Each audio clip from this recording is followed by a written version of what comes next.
In the meantime, would you welcome Harry and Meghan back to the UK? There's been speculation about the Sussexes maybe returning to the fold ever since the King and Prince Harry's aides were spotted holding peace talks. Insiders say it was the first step towards a reunion. They say the fact that Harry is doing more engagements is a positive sign. This was him doing a landmine thing just like his mum. However, in a new YouGov poll, only 24% said it would be a good thing for Harry to return. Only 12% said the same for Meghan. The majority also thought the Sussexes shouldn't go back to any royal duties. What do you think, Narinder? You'd like them back? I think the royal family, I think their future really depends on Harry and Meghan, because I think they're so relevant. They appeal to, the younger generation.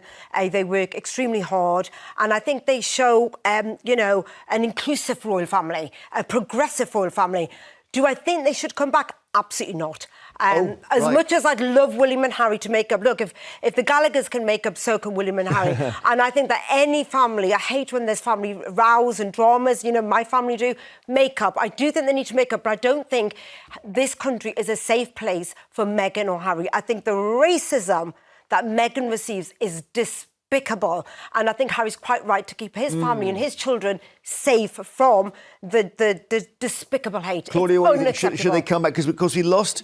Obviously, Andrew doesn't do any engagements. Yeah. Who else has... We've lost... Well, Kate has been quieter for... Obviously, she's been unwell, obviously. Obviously, the Queen and Charles Prince as Philip well. was a big loss. Yes, So, yes. yeah. And then... So the thought is we really need them to get their shoulders to the wheel. I think the future of the royal family depends on Harry and Meghan staying away. Really? It's so toxic. I'm really pleased to see that the UK has such good sense to give them such low opinion polls. They didn't just pack their bags and hop across the pond. They torched the bridge on their way out and then did a 6-part Netflix documentary about it. I don't think you can get away with... What you're talking about here as the cookie show. How are they toxic? How are they toxic? They are continuously, every time they rear their head, they've fallen out with so many people. He doesn't speak to Charles treats his gardeners terribly. Charles has done an interview. Charles has written not talking about Charles. It's about he accused the Queen of racism, basically. That was the thing. He didn't say the Queen. They never. The Queen was head of the royal family. Well, it doesn't matter. If they felt there was racism, they felt there was racism. They should be able to speak about that. Well, no, because they accused them on the public stage of racism and neglect, knowing that the royals have absolutely no right to reply. No, they do have a right to reply, because actually they feed their stories into the press and they throw Harry and Meghan under the press all the time. Under the bus. Okay. Harry and Meghan feed their stories back in as well. No. I think Ginge and Winge have made their bed and they need to lie in it. Okay. I think that's horrible. That's nasty. Okay, Phoebe and Kent, hello. Hello. Would you like to see them back, or do you agree with Claudia? They need to stay away? No, I don't want them back. They're traitors. They just disregarded our country, said, get stuffed. We don't care about you. We're going to America, going to make a lot of money. We'll be famous because we'll be called... They were famous anyway, Phoebe. Phoebe, they're famous anyway. Do you think that it's acceptable? Do you think it's acceptable that the way Meghan has been treated in this country? Do you think it's acceptable? Phoebe. I don't think she's been treated that badly. I think it's all blown out of proportion with her, as usual. Big drama queen she is. How is she a drama queen? How is she a drama queen? She was out to get Harry from the start. First of all, the first sort of lie she told was she didn't even know who the prince was. And then they've got information showing that she did know when she was about 14, 15 or something. I think you're reading a lot of these negative stories. All right, Phoebe, thank you. I want to get another call. Thank you, Phoebe. David in Merseyside, hi. Hello. Should they come back? Well, why shouldn't they? Will I be interrupted while I can say what I want to? Go ahead, David. We'll see how you go. Right. Well, why shouldn't they come back? We've got to put up with Andrew and Sarah Ferguson. Plus, the thing is about when Harry comes back, his dad wants to make his peace with him for what he got up to with Camilla while his mother was looking after those two. Yep, I hear what you're saying. Plus, of course, if he does come over, he bumps into second-hand roads, doesn't he, where his mother should be? Yeah. He does what? Sorry, look, what was that? He bumps... I missed. David, did you say that he's doing his mum's he's carrying on his mum's work? Oh, I see. OK. Yes, thanks, Diana's David. work. Thank you. Caroline Cornwall, hi. Hi. What do you think? Should they come back? Yes, I do. To carry the load. Pardon? To carry the load. I don't know what you mean by that. What I mean is to do some of the royal duties that aren't being done by the many people we listed earlier. Yes. If he could, yes. I don't expect that he may well do, but the thing is, if we can forgive Harry, why can't we forgive Charles? Well, I mean, Charles for what? Because I understand what you're saying.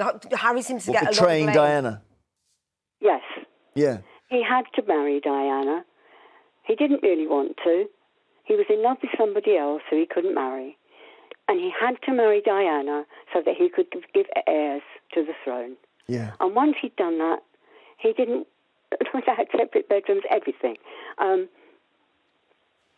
No, I hear you. I mean, how he treated Diana. Claudia, what do you think? I think family is family, and it would be lovely if Harry could reconcile with his father and his brother if they're willing to forgive him for what he's done to them time and time again. But I think that's up to them to do privately. I think any reconciliation that they want is up to them. I mean, if that was me, if I was the head of the head of the royal family, if I was Charles, I'd be looking at reconciling with an NDA in place so that he couldn't then sell with your own son. Stop it, Claudia. He couldn't sell the details. He's a to the highest terrible bidder. father. Charles has been a terrible father. He hasn't been a terrible He hasn't even father. seen his grandkids. I think he's met them once, if that. And he doesn't go over to America to see them. He can't even provide his own son with security. Anything he says is going to make its way onto his own. Anything he says is going to make its way onto. Just like they do about Harry. They feed stories. It was very naive, Claudia. I think palm trees and podcast deals are perfect for them. Stay in Montecito. We don't need you here. The royal family actually do need them because actually they look dreadful as it is on the world stage. Well, that is what they we're look discussing. like they've thrown a woman of colour under the bus and they're a very lazy family and they need more representation. And actually they desperately need Harry and Meghan. Harry and Meghan don't need the royal family. All right. Beth in London, what about that? The royal family need Harry and Meghan more than Harry and Meghan need the royal family. Correct. Did you say Beth? It's me now. Well, yes, you're on, Beth. Far away. Yeah. I will say that Harry has nothing to apologize for. When they were here, they were so popular. And then they came back from Australia and everybody wanted Harry and Meghan. Nobody wanted William and Kate. Yes. And then the palace got worried and then they started to make deal with the press. And one of them that come out and say that is Anna something, I can't remember. But she said basically make deal with the press. You can write what you want about Harry and Meghan and lay off William and Kate. They're only the good news. Well, that's interesting. Yeah, I think that's probably true. Yeah. Harry have done more work than William ever. And it's just the press who hasn't reported Claudia, it. quickly, can you reply to this? No, it's rubbish, Beth. Sorry, I don't buy it. William's lazy. Hang on, Narinder, hang on. William's not lazy. It's absolutely. He works so hard. He was, he's there taking over a role which he didn't choose. Harry has the choice to be as involved or not in the royal family. William has to take on. He's now in training to take over from Charles when Charles passes away. Harry had the most amazing, perfect role of being the spare that he can then... The debate about Prince Harry and Meghan Sussex returning to the royal fold just won't die down. Every few months, the media stirs it back up like an overcooked stew.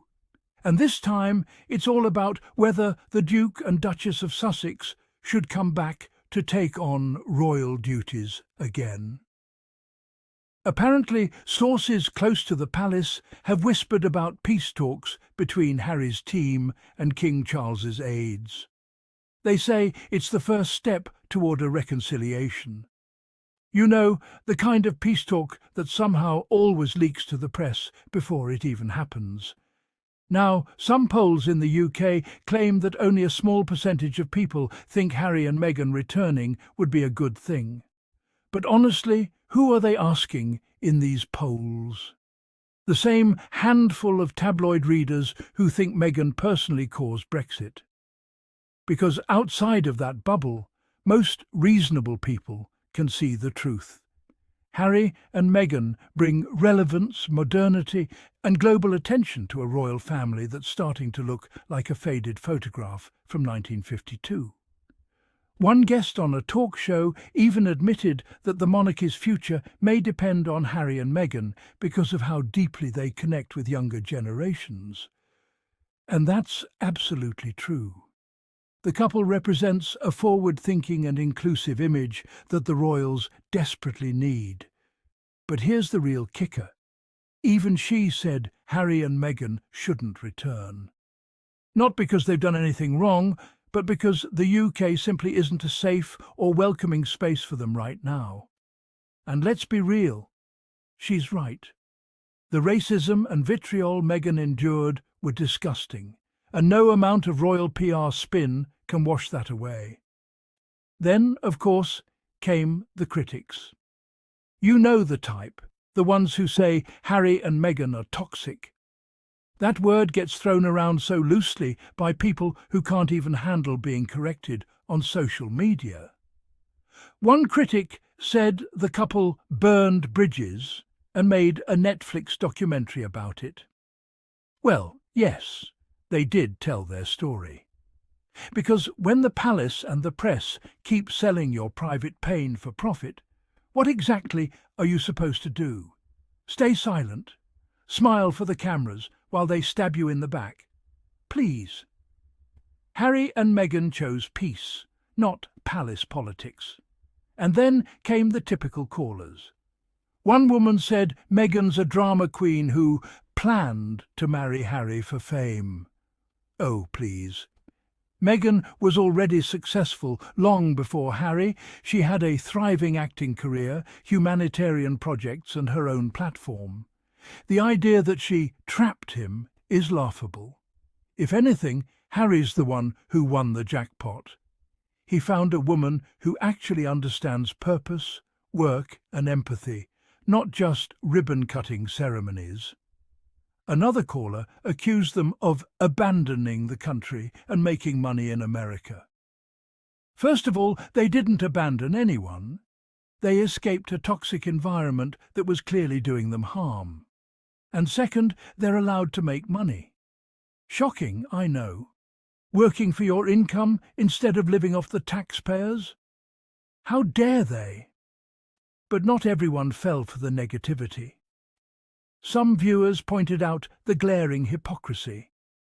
People are quick to forgive other royals for serious scandals, yet Harry and Meghan are crucified for choosing independence. One caller even said, if we can forgive Charles for everything with Camilla, why can't we forgive Harry? And that's the million-dollar question. How can people overlook decades of questionable royal behaviour but lose their minds because Harry decided to protect his wife and kids? The truth is, King Charles has been a distant father. He's reportedly met his own grandchildren maybe once, twice, tops. Yet somehow the media makes Harry out to be the problem? Please. It's obvious that the royal establishment doesn't want to own up to its own failures, so it projects all the blame onto Harry and Meghan. That's been the royal playbook for decades. Find a scapegoat, leak some stories, and let the tabloids do the dirty work. One caller nailed it perfectly. She said Harry and Meghan were adored after their tour in Australia, until the palace realised they were more popular than William and Kate.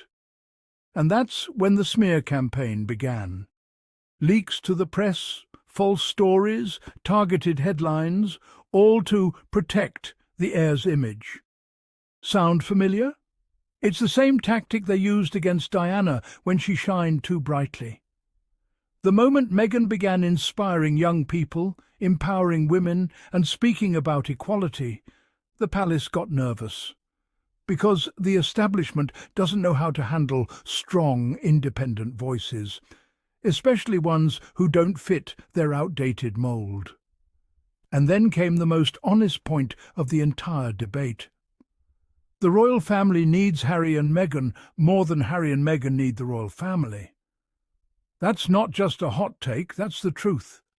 Without the Sussexes, the monarchy looks flat, outdated, and frankly, boring. They're losing relevance fast in a world that values compassion and authenticity. Meanwhile, Harry and Meghan have built global respect on their own terms, through charity, advocacy, and genuine human connection. The critics love to say, "Stay in Montecito, we don't need you." But the truth, they do need them. The monarchy's image is crumbling, and no amount of stage photo ops or newspaper spin can fix that.